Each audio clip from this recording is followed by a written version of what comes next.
বিসমিল্লাহির রহমানির রহিম। হযরত আনাস রাদিয়াল্লাহু তাআলা আনহু হুজুর সাল্লাল্লাহু আলাইহি সাল্লামের ইরশাদ নকল করিয়াছেন, আল্লাহ তাআলার পক্ষ হইতে নিযুক্ত ফেরেশতাদের একটি জামাত রহিয়াছে। তাহারা জিকিরের মজলিসের তালাশে থাকেন।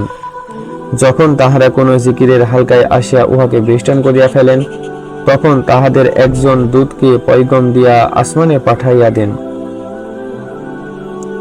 তিনি সকলের পক্ষ হইতে আরজ করেন, হে আমাদের রব, আমরা আপনার ওই সকল বান্দাদের নিকট হইতে আসিয়াছি যাহারা আপনার নিয়ামতের আলোচনা করিতেছে, আপনার কিতাবের তেলাওয়াত করিতেছে, আপনার নবী মুহাম্মদ সাল্লাল্লাহু আলাইহি সাল্লামের উপর দরুদ পড়িতেছে, নিজেদের দুনিয়া এবং আখিরাতের মঙ্গল কামনা করিতেছে।